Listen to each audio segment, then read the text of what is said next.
ఇంకా తర్వాత వర్ణనా నిపుణ. ఈ వర్ణనా నిపుణ కవి శబ్దానికి నిర్వచనం. వర్ణ అంటే అలంకరించడం, అలంకారితంగా రచించడం. అలంకారం ఏదైనా పోలిక ప్రధానంగా కలిగినదే. పోలిక గుహా జీవితం. పోలిక వాస్తవానికి దూరంగా ఉంటుంది. ఒక అభ్యుదయ కవిత్వంలోనే పోలిక వాస్తవానికి చెరువులో ఉంటుంది. అభ్యుదయ కవిత్వానికి ప్రగతి. అందువలన అందమైన ఊహలతో జరిగే కవిత్వంలాగా కాక హేతువాదం ప్రధానాంశంగా కవిత్వాన్ని చెప్పడం హేతువాద కవిత్వం అంటారు. అంటే హేతువాద కవిత్వం అనేది యథార్థ ఖచ్చితంగా అంచనా వేస్తుంది. ప్రయోజనం ఏమిటి అనేది ఖచ్చితంగా నిరూపిస్తుంది.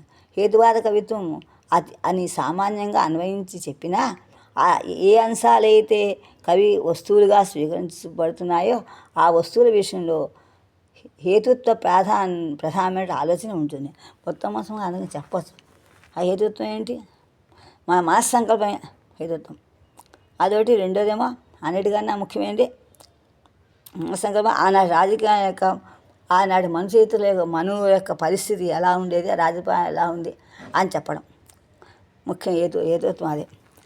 అది అనేక కవులను తీసుకుని మార్కండేయ పురాణం తీసుకుని మారం తీసుకుని చక్కగా అందరు కవుల్ని ఆదర్శంగా అనుసరిస్తూ ఆదర్శంగా తీసుకుని అనురాగం తీసుకుంటూ ఆశీస్సులు తీసుకుంటూ వాడిని రాశారు అని దాని ప్రధాన ఆలోచన మనకు కనిపిస్తుంది.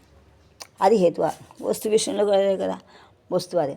అందువల్ల శాశ్వత జిజ్ఞాసలో ఇంకా తాత్విక జిజ్ఞాస చూస్తే భాగంగా యథార్థ అన్వేషణ తత్వం కూడా కొన్ని వేల సంవత్సరాలుగా నుండి ఉంది. అదే అందుకే చెప్తాం మనస్సంకల్పం అన్నారు. కేవలం కల్పనలు ఊహలకు కట్టుబడకుండా హేతువు గురించి ఆలోచించడం, లభించకపోతే కొన్ని సంవత్సరాలు నిర్మాణాత్మక కష్టించి హేతువును కనుగొనడం కల్పిస్తుంది. బుద్ధుడు మోక్షం అనేదాన్ని సహేతువంగా తిరస్కరించేశాడు. అందువల్ల ఆయన గురుగారు ఏం చేశారు, తీసుకుని ఆయన ఆలస్యం పింగళసూరుని కానీ ఆలస్యంగా పెట్టినాడు. గ్రీకు గురించి ఈ గ్రీకు తత్వశాస్త్రం నుండి సోక్రటీసు, ప్లేటో, అరిస్టాటిల్ చైనాలో